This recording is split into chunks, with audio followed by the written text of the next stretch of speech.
I opened our shared bank app and saw $90,000 missing. My husband claimed it was a business loan. But his mistress posted a new Porsche that same day. I confronted him. He said, "You were never smart enough for my plans." So I quietly sold his business license to a competitor. When he walked in and found his staff gone, I left a note that said, "Now try winning without me." He collapsed to the floor as I walked away and I'm Rachel, 39, from Lexington, Kentucky. I met Joel when I was 26 and working as a receptionist at a construction firm. He came in one day looking for work, and he had this energy, loud, confident, smooth. We started dating fast, and within 3 years, we were married. Joel had big dreams of running his own renovation company. He didn't have much money, but I believed in him. I helped him set up the business. We used my credit to buy equipment.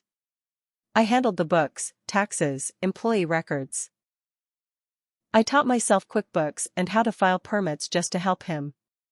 I kept working my full-time job while he focused on growing the company. For years, we were a team. Or so I thought. He liked being the face of the business. I was fine being behind the scenes. I didn't care who got the praise. I cared about us winning together. But last year, he started changing. He stopped telling me where he was going. Started coming home later and later. When I asked questions, he'd get defensive. Told me I was paranoid. That I was acting jealous. So I backed off. Until I checked the bank. It was just a normal Thursday. I logged into our shared business account to check on payroll, and there it was. A giant withdrawal, $90,000, marked as a personal transfer. I stared at the number, thinking maybe I was reading it wrong. But no. It was real. I waited until he got home. He walked through the door like nothing was wrong. I asked him about the money. He didn't even flinch. Said it was a business loan he needed to get ahead on a major client project. I said, "Without even telling me?" He looked at me and said, "Rachel, you were never smart enough to understand the kind of moves I have to make." Right there. That line. It was like someone poured cold water down my back. After everything I had done for him, after years of sacrifice, that's what he thought of me. But it gets worse. That same night, I couldn't sleep. I was lying in bed while he snored next to me. I grabbed my phone and started scrolling through Facebook. That's when I found her. Bianca. She had a public profile. She was tagging him in old photos, calling him my king.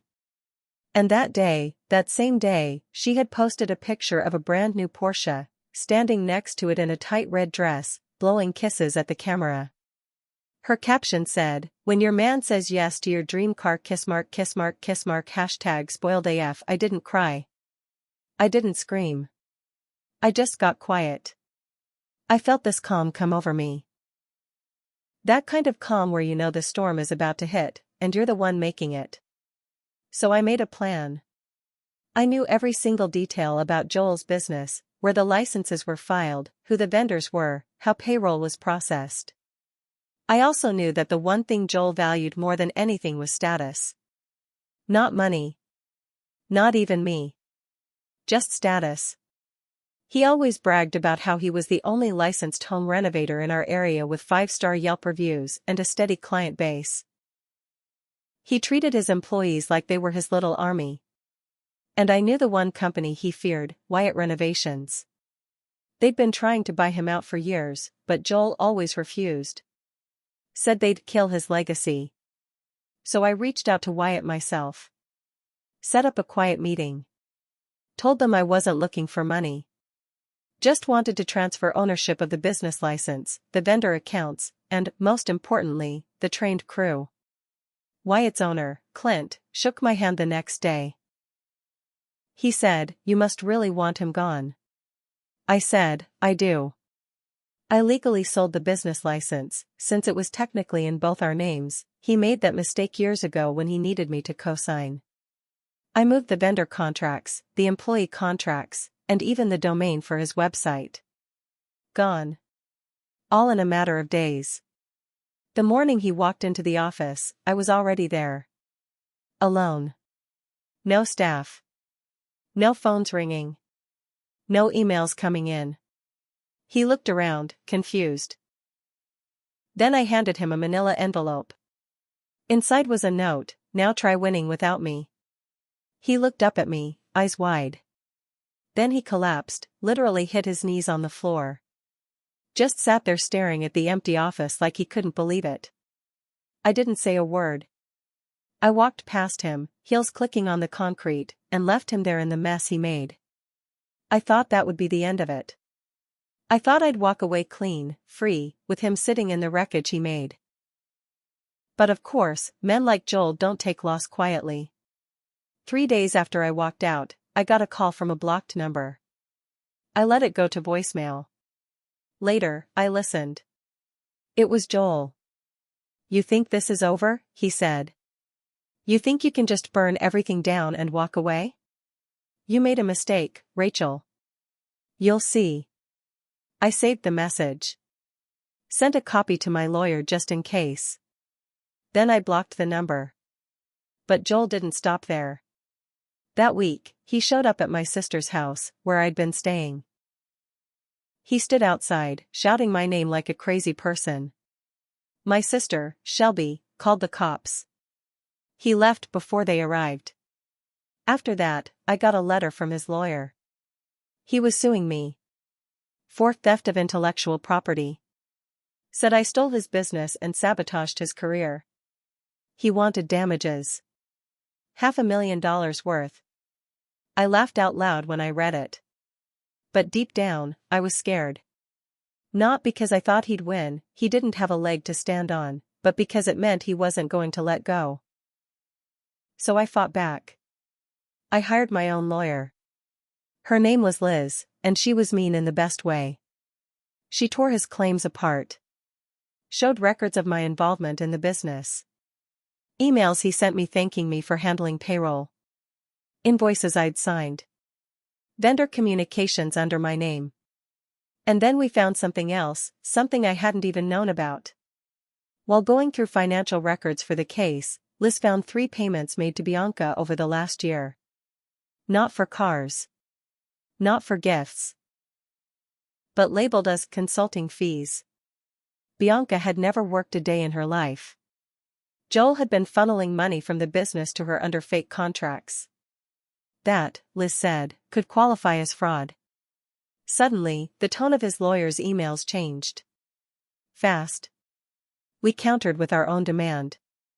Joel would drop the lawsuit, sign over his remaining shares in the business, what little was left of it, and agree to a no-contact order. In exchange, we wouldn't press fraud charges. He agreed. But I wasn't done. That Porsche Bianca posted? Turned out Joel bought it under the business name. I made one call to Clint at Wyatt Renovations, explained the situation, and he sent a repo guy over the next day. They took it right out of Bianca's driveway while she was still in her robe, screaming into the street. Later that night, Joel sent me one last message through email. All I ever wanted was to win. We could have had it all. I didn't reply. I just saved the email, then deleted our wedding photos from my phone. After the lawsuit dropped and Joel finally backed off, I thought I could breathe again. I started focusing on my own future. Liz helped me transfer what was left of the company into a new LLC under my name. I wasn't trying to keep it, I was preparing to sell the remaining assets and move on. But then something unexpected happened. Clint, the guy from Wyatt Renovations, called me. He asked if I could meet for lunch. I thought it was about some last paperwork or a vendor issue. Instead, he handed me a tablet, scrolled to a page on Yelp, and said, "Thought you should see this." It was a wave of fake 1-star reviews. Dozens.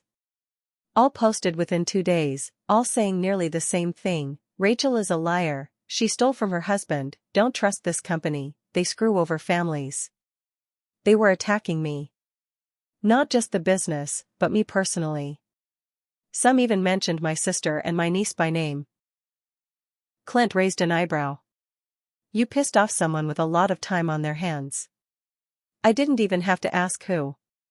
It had Joel written all over it. The next day, I filed for a protective order. Not because I was afraid he'd hurt me physically, he was a coward.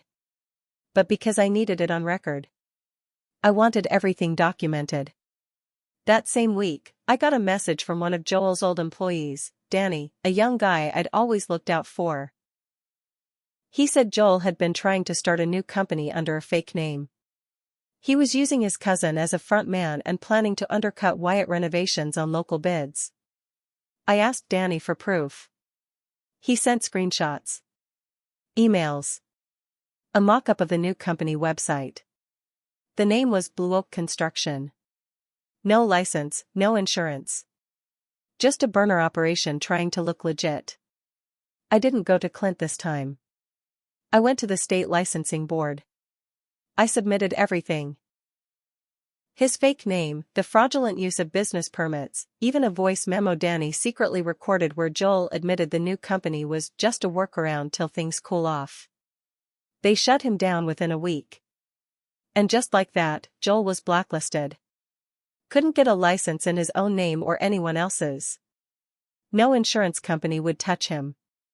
No vendors would extend credit. But the part that made it worth it? Was Bianca. She left him.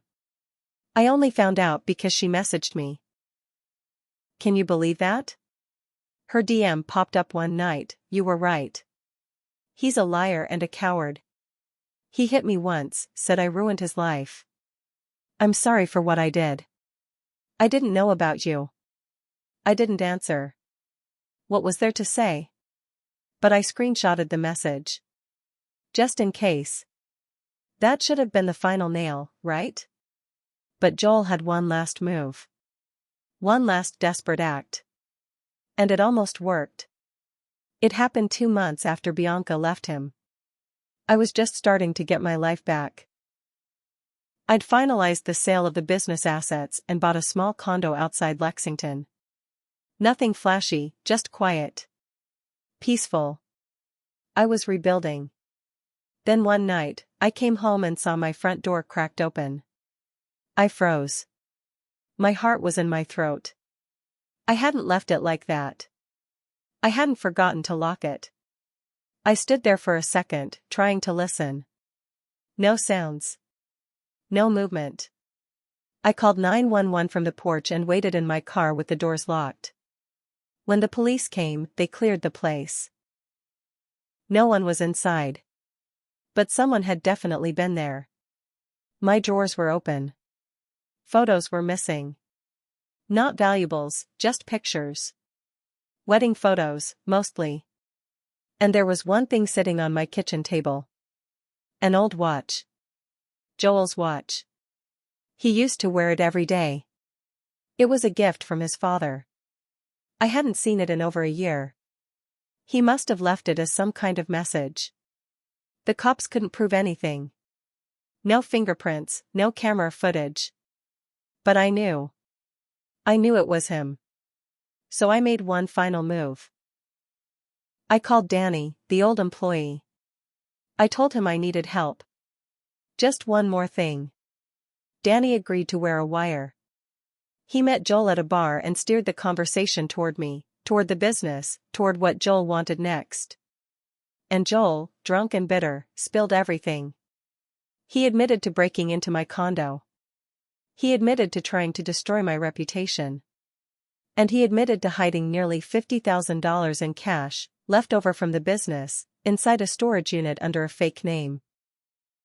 The next day, I turned it all in. To the police. To the IRS. To the licensing board.